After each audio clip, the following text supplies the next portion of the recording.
What's up guys, it's your boy Ricky here coming back at you with vlog number 4. In today's video we're going to be kicking off where we left off on June 3rd. Now the past couple of weeks have included a lot of firsts. I had my first brutal road trip. First time pitching in Tijuana. Sobre la loma y aquí está siendo dominante también Ramirez. First time seeing Kendall since last time I left California. My first back-to-back outing. Aquí está entonces Rickey Ramirez. My first home run given up. Abre bastante el corredor. Él envía el... My first unearned run given up. 5.40 de efectividad para Rickey Ramirez. Rola por la antesala. And lastly, my first time striking out the side in the LMB. Swing. Abanicó y con JJ se aplicaba, ¿no? Lo de no. So with all that in mind, let's jump right into the action.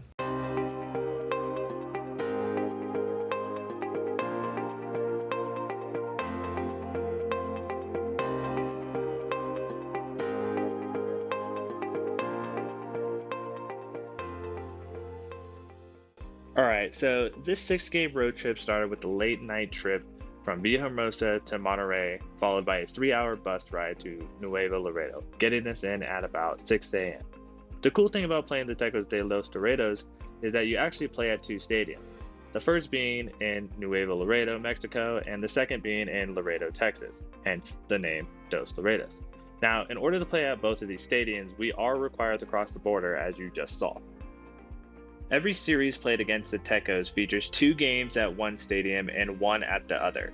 For this series, we only played 1 game on the state side. What dictates that schedule is still unknown to me, but the experience was cool nonetheless. I didn't pitch this series, so I don't have any game footage here, but we ended up losing the series 2-1. But in the meantime, here's some footage of the stadium in Laredo, Texas.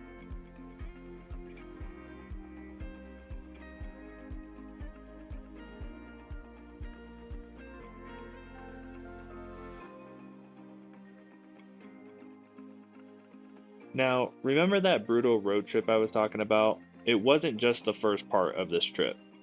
After the conclusion of Game 3 in Nuevo Laredo, we drove 3 hours back to Monterrey Airport, arriving at 3:30 a.m. with the flight leaving at 6 a.m., landing us in Tijuana at 9 a.m. due to the time change.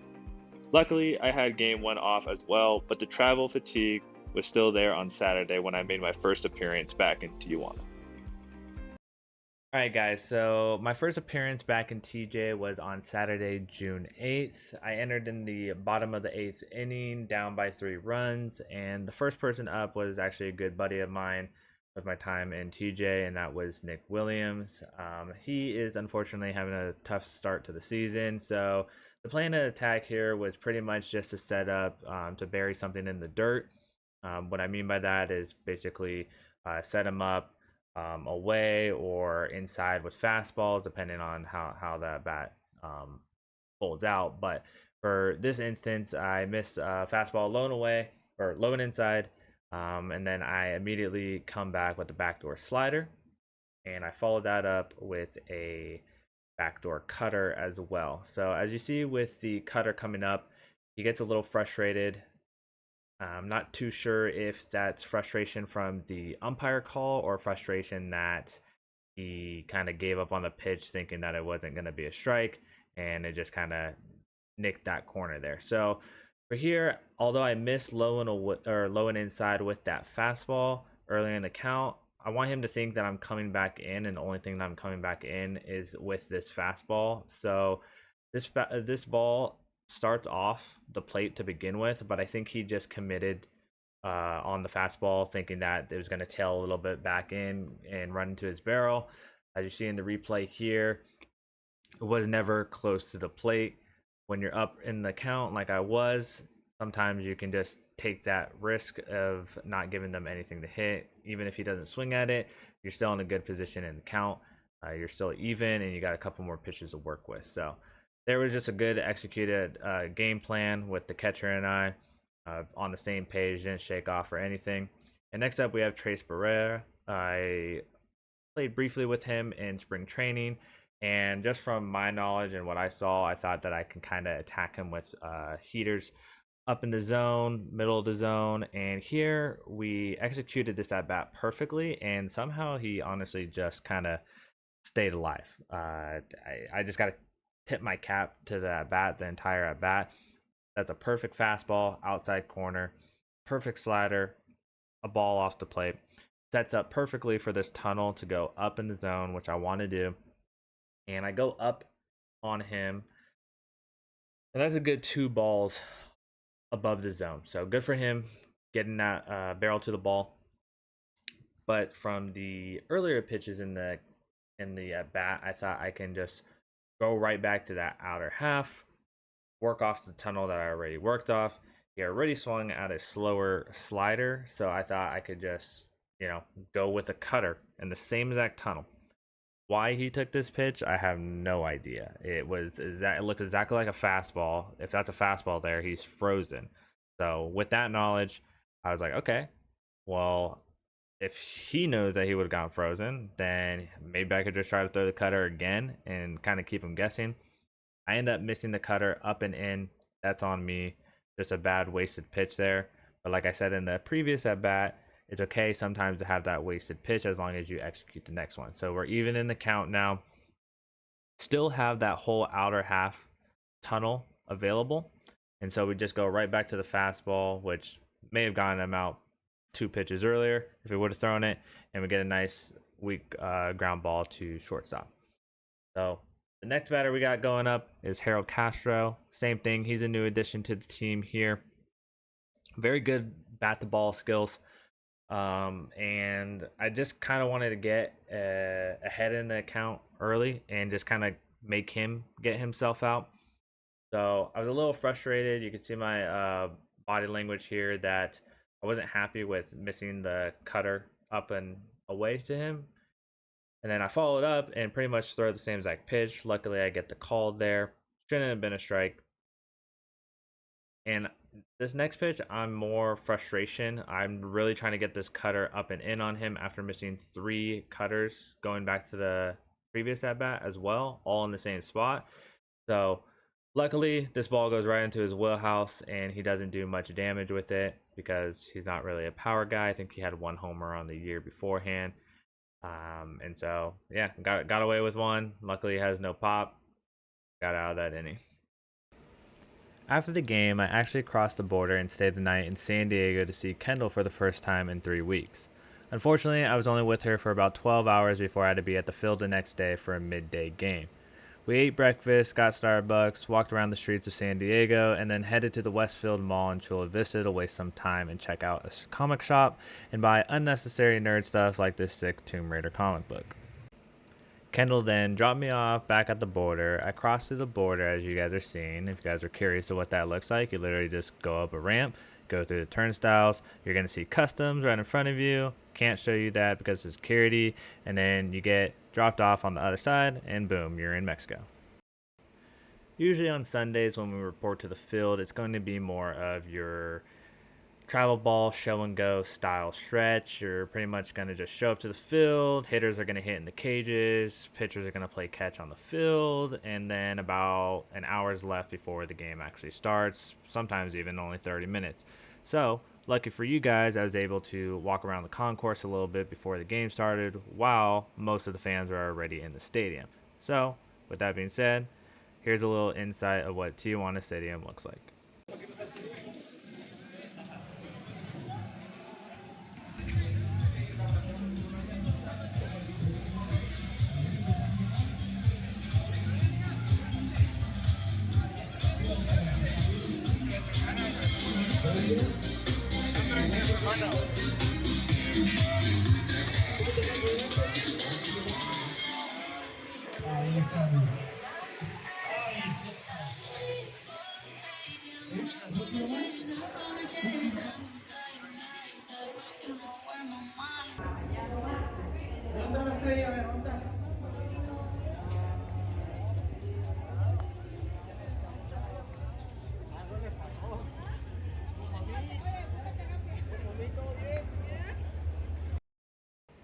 So here we are in game 3 of the series. What I didn't mention in Saturday's game is we actually came back from that game and won. I believe we won 8-7 or 9-8, something like that.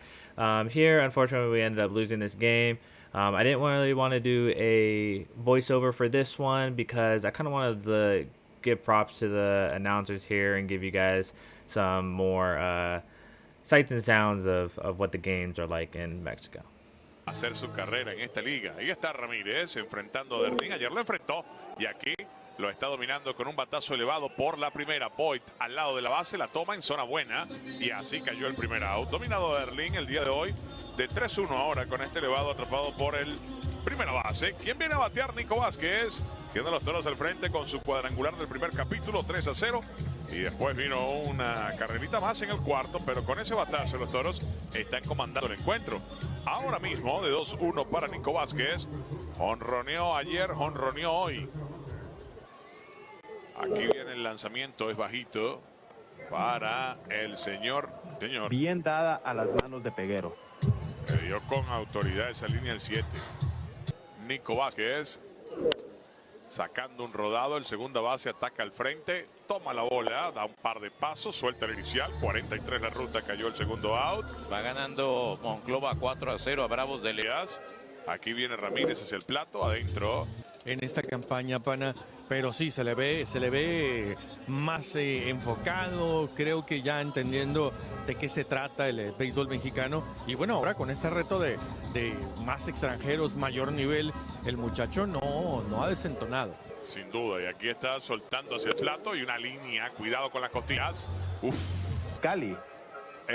Cierto, Abatazo de Chris Robertson fue. Cierto, una que estaba en el logo. Pero también una aquí, acuérdate una vez que le dieron una que se tiró y dijeron que es que me caí de espalda. Fue un hielazo aquí en un conato de bronca. No, una línea que iba hacia el dogado también y salió a la lista de lesionados unos días porque se cayó y dijeron, bueno, ¿en qué tanta altura te caíste, chaval? Para irte a la lista de lesionados. Lanzamiento y abanica. Amargo. Chocolate para Neuri Tavares. Buen trabajo de Rickey Ramírez. Vino y ponchó a los... Bueno, retiró los 3 con un ponche. En este episodio número 5. 5 completas se han jugado. Y aquí están los Toros al frente, 4-0. Volvemos. All right, so I bet you guys didn't think the travel was going to get much worse, right? Well, you're wrong. See, I had to end up hopping on a flight directly after the game in Tijuana at 1 a.m. and not getting all the way back into Tabasco until roughly 9 a.m., getting to my hotel at 10 a.m. and not being able to check in till noon. So, as you guys can guess, I ended up just sleeping the rest of the day. But for your guys' sake, I was able to get some good footage of daylight from the field to the hotel, give you guys an idea of what my surrounding areas are like, and for obvious reasons, I can't show you guys the hotel or the exact route to my hotel just for the safety of me and the fellow players that are residing there. I do want to make note also that I haven't really been able to explore all that much in Villahermosa. I'm really looking forward to seeing the Olmecas statues, which our mascot is based off of. I'm not going to be able to do that for a couple off days just because of the travel schedule we do have ahead of us. After the somewhat off day, I'm right back in there for my third straight game, and we're facing the best offense in the league, Oaxaca. Now, first up, we have Gonzalez, and I'm pretty much trying to attack this guy, middle of the zone. This is the bottom half of their lineup. So I take a go fastball here.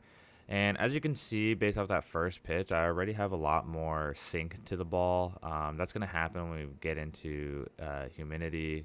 Ball's going to move a little bit more. Everything, even off-speed stuff, is going to move a little bit better. And here we attack low and away with a cutter. And same thing, like I said, we're just trying to attack this guy with my best stuff. So we're just going to go fastball cutter mix. I'm really just trying to produce contact here. Like I said, we have a 6-run lead. So coming in, throwing strikes, that's the main focus. Get him to chase down. That pretty much, was right down the middle, but below the zone. So good job keeping the ball down, getting that leadoff out. And next up, we have Kyle Martin, one of the better hitters in the league. I believe he's batting 6th, so I think I faced 5, 6, 7, and 8. So first pitch there, we got a slider in a pretty good spot, honestly. I mean, it is still kind of middle of the plate, but that looked like it was a ball down. Maybe it was in the zone, but for a first pitch strike, for him to sit and kind of take advantage of that slider, like, good for him. He kind of just hooked it down the right field line. Not much you could do. Yeah, that looks like it's right, perfectly placed right at his knee. Just kind of went into that lefty swing path. Then just almost landed on the chalk. Next up, we have Lino. For here, we're just going to go cutter, middle for a strike. And then we're pretty much just going to try to set up the slider on the outer half of the plate. So here, cutter, little backup.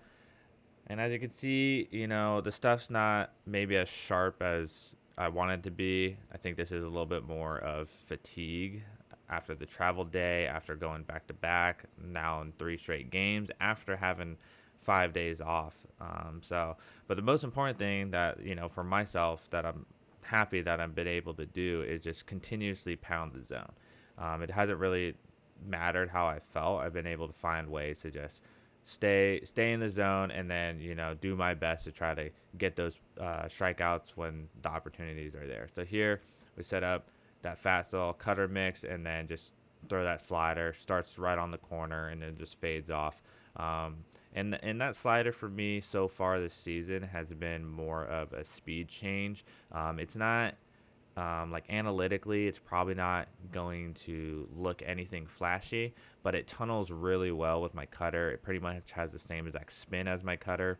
And after this next AB, going into the next couple outings, I changed kind of the idea that I'm doing. As you guys saw with what I did with Nick Williams and TJ. So I start getting a little bit more feel of, all right, when can I go for the more depthy slider, and when is a more appropriate situation for that. So that's going to take play coming in the next couple outings that you're going to see here. So now we have Daza, and I go cutter away, and then we go slider here, end up just going slider, middle, and unfortunately, that's my first home run of the season given up. He got all of it. This guy has a good batting average, but our scouting report says that this guy can't sniff a slider.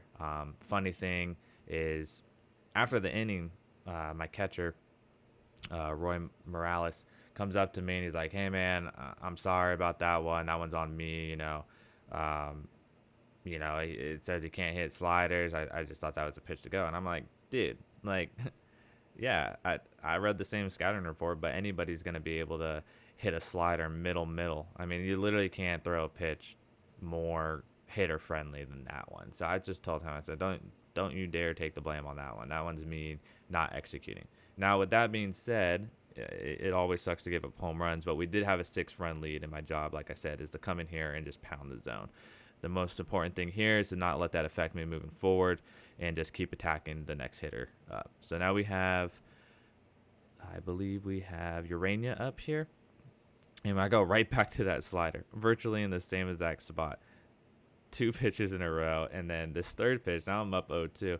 And this third pitch, I end up leaving a little up, but luckily I think he just was like, he'll never throw it 3 times in a row after giving a home run. So that was pretty cool for my catcher to just say F it and let's just keep throwing it. So we get that chopper to the shortstop, and just like that, we're out of the inning. Gave up a 2-run home run on 12 pitches. So same thing. It's frustrating. It's not the outcome we want, but at the end of the day, it's still a good outing, doing my job. Now moving on to Wednesday in Game 2 of the series, I'm right back out there for my 4th straight game. Now, I'm not going to lie to you guys, I was pretty gassed on this day because the day before the game, I actually lifted as well. So I didn't really give myself an opportunity to get any recovery in this 5-day span, even if we're looking back on the travel day. That's just going to be a learning experience for me moving forward on how to appropriately kind of manage my workload. But after giving up the home run the night before, I definitely wanted to get right back into action, and that's just that competitor mentality. You kind of got to learn how to pitch when you're not 100%, and that's exactly what we did here. Funny enough, the first batter I face is Daza, who hit the home run off me the night before. Before the game, we actually had a pitchers meeting about adjusting our attack plan. Even though we won the game last night, we did end up giving up 3 home runs as a staff. So in this outing, you're going to see me attack hitters with a lot more velo than I did the day before. And that was just more of kind of giving them an insight of, hey, if you guys face me in the future, which we are going to see them again, potentially in playoffs as well, like, I'm not just going to come out here and throw the same shit every single time. These are the type of outings that I honestly love the most. When you have a lot of success, it's real easy. When you're feeling 100%, it's real easy to learn how to navigate through a lineup. But when you're not feeling good and shit kind of hits the fans like it does here, we have a routine ground ball to third base. Unfortunately, the throw is a little up. It is what it is. You got to learn how to move on and get out of the inning. So here the runner advanced because the ball actually went into the dugout. So I'm starting this inning, instead of having 1 out, nobody on, I have 0 outs and a runner on second base. So the next batter is, it is a good at bat. It is a good hit. It is a good effort. But unfortunately, the ball doesn't fall my way and this runner scores. So now with the potential 2 outs and nobody on base, we now have no outs, 1 run has scored, and we still have somebody on second base. So a big thing when you're a reliever and you're in these type of situations, actually, I'm just going to say pitchers in general, what you're really going to hear from 99% of your coaches is you can't control this. You can only control the controllable, right? And so the mentality when this stuff happens is, okay, limit the damage, right? Like, don't cave in, don't start walking guys, don't try to do it yourself, and don't let the inning turn into a blow-up inning. So in this outing, I'm able to really do that, hone in, and get out of the inning, and this is probably the best thing for me. This is the best inning that could have happened for me, especially when we look back at the night before. I had just given up a home run. I just gave up my first earned runs of the season yesterday, and then tonight I gave up my first unearned run of the season. My stuff isn't as elite as it is. In this entire inning, I don't even know if I get more than 1 swing and miss on a pitch. So that just tells you alone the type of stuff that I was dealing with. And to go out there and still, when you put it into retrospect, I'm probably operating at 75% of my capability, and I'm still able to go out there and compete. There really isn't anything better for a player's confidence in that moment. Now, for the remainder of the season, you never have an excuse, right? You've dealt with it already. I'm only 4 innings into the season, and I've dealt with giving up home runs and dealing with a prolonged inning that took straight mental focus the entire time to get through and operate. So not only does that give me confidence in myself and my ability moving forward, it also gives confidence in my coaches. They see that. They see the situations that I'm in. They know the bounce back that I have to do. And that's exactly why, coming into these next outings, I was able to get the opportunities that I got. After winning the series 2-1 against Oaxaca, we then took a 7 a.m. flight to Mexico City and played a game that night against the Diablos, the #1 team in Mexico. And your boy was thrown right into the fire in game 1, down 5-1, bases loaded, 4th inning, facing up against their 4-hole hitter. And the whole game plan here, I came to the game, they're like, hey man, this guy's got a really long swing. We're going to attack him inside. Don't let him extend his hands. And then my catcher gets behind the plate, and he calls 3 straight sliders. So luckily here, I try to go down, just bury this, and left it hanging. But right off the bat, I knew that it may have looked like he got all of that, but the sound that it made off the bat, I actually was afraid that it was going to flare over our shortstop. He did not hit it solid whatsoever. He just has such a violent swing that it looked like he just nuked that 700 feet. So they ended up sending me back out in the bottom of the 5th after only throwing 3 pitches in the 4th. We're still down 5-1, and this is my first time experience a second up, so just going out for my second inning after sitting down in between innings as our team was hitting, and I came out a little shaky, started this at bat 3-0, and ended up working back into it. And funny thing is I still have yet to walk somebody this season, so that's one thing that I'm really proud about myself.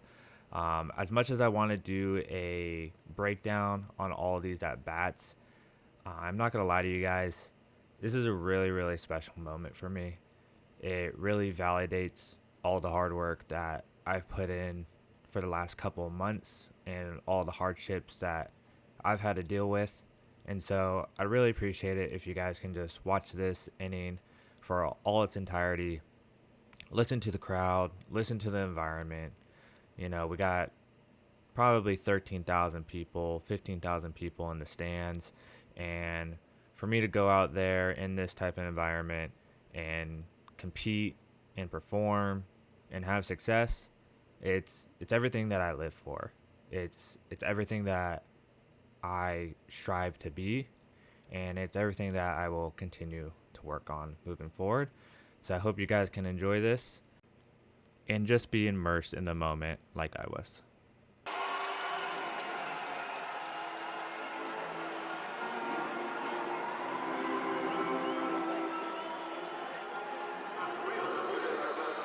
Hay una advertencia para Rickey Ramírez en cuanto al tiempo que se está tomando.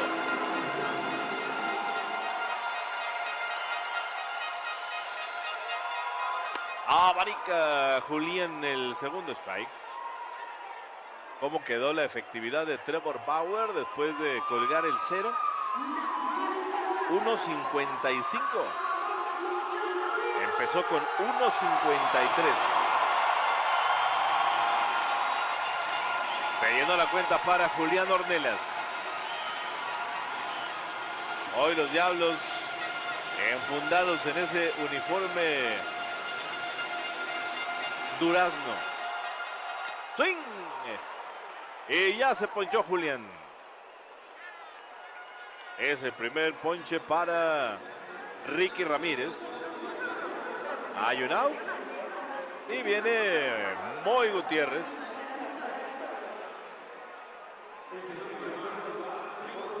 Imposible para este servidor usar el uniforme de los Diablos esta noche. Tengo una capacidad para ensuciarme. Imagínense cómo, no. Yo huyo los colores claros. Me gusta que en el nombre del equipo, que ahora dice Diablos, los filos son en tono tanto guinda. El elevado de foul de Moy Gutiérrez iba a cuenta de una bola con un strike. El Mollete hoy es el titular en la tercera colchoneta.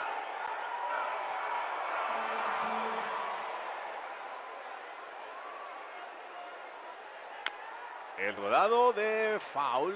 A ver el borrego. Ahí están las manos del número 1, del inmortal. El jefe de jefes en las paradas cortas, José Luis Sandoval Rodríguez. Un privilegio haber estado en el micrófono muchos años de esa carrera icónica. El primer capitán de los Diablos Rojos, nombrado así como tal y que lo lucía en el uniforme, porque sabemos que en otros años hubo personajes que llevaban, digamos, la voz cantante en el vestidor. Daniel Fernández fue uno de ellos, pero no estaba ese nombramiento, vamos a decirlo, público. Se pegó el Mollete.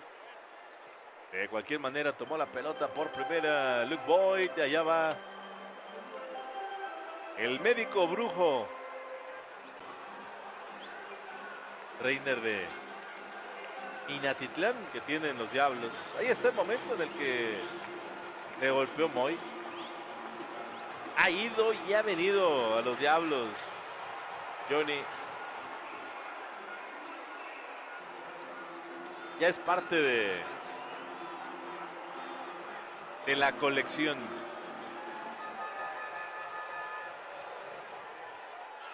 Abanicó y pierde el duelo Moy. Se está ponchando para el segundo out. Pues un relevo de 3 bateadores y el mismo número de outs para Rickey Ramírez.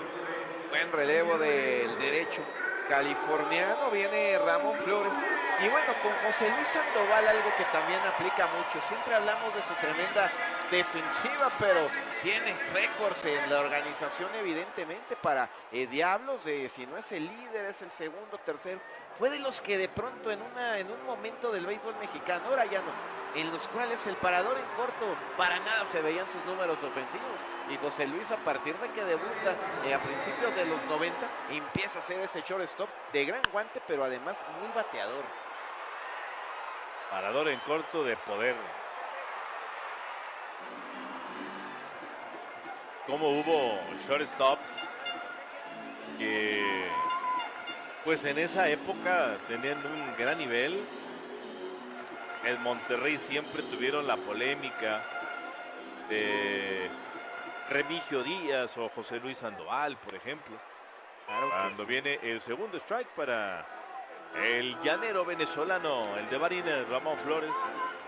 Javier Robles, otro de esos shortstop. Contemporáneos, más veterano que ellos, pero aquí hay un gran shortstop también, Juan José Pacho Burgos. Claro. Con JJ se aplicaba, ¿no? Lo de no ver los números ofensivos. Abanicó y esconde ponches para Rickey Ramírez. Viene filoso el relevista de los Olmecas. Terminaron 5 capítulos en el Diamante de Fuego. Los rojos mandan.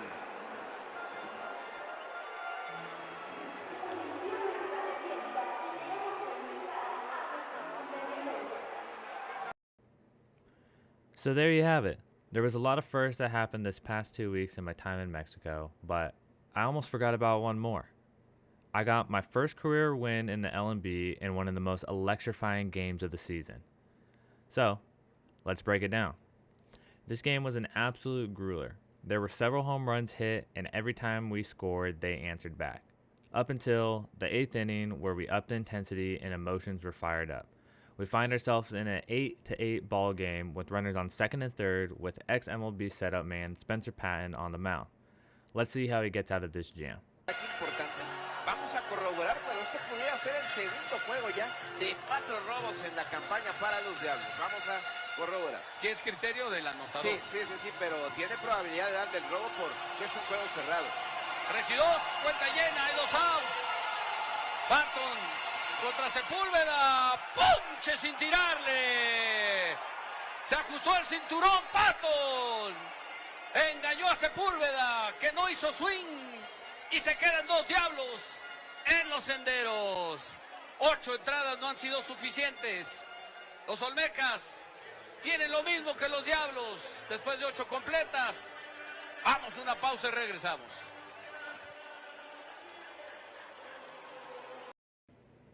In the top of the 9th inning, we have our best power hitter up in Luke Voigt with 2 outs and the bases loaded. Let's see how this pans out. Sabemos lo que está en la mente de Voigt. Viene para home, Jay Cabanica, aquí el picheo, más adentro. La bola con 2 strikes. No puede ser diferente. Tiene que ser swing largo y lo ha hecho toda su carrera. Eso trae en la mente Luke Voigt. El reto de Jake Sánchez, no equivocarse. Solo sabe lo que les decimos, lo sabe Jake. Hacia home, pichó afuera. Allá el batazo por el jardín derecho, el recorrido de Aristides Aquino a una mano. Los Diablos requieren una para ganar. Los Olmecas buscan mandar esto a entradas extra. Regresamos, vamos a cerrar la 9.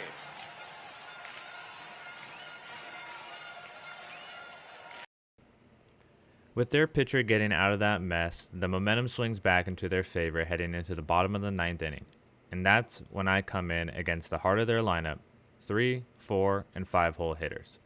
The game plan was to stay away with nothing but cutters and sliders.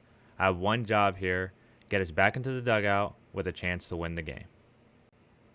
After getting 2 quick outs, there was only one thing on my mind.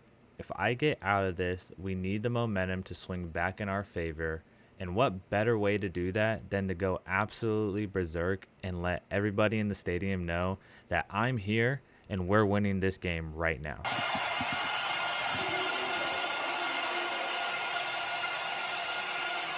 Rickey Ramirez, un picheo que puede dar respuestas. Hacia Jumalanica, se punche el dominicano. Y vamos a tener el día de hoy entradas extras. Nos vamos a la 10ª, un cúmulo de emociones. Este juego estamos 8-8, Olmecas y Diablos.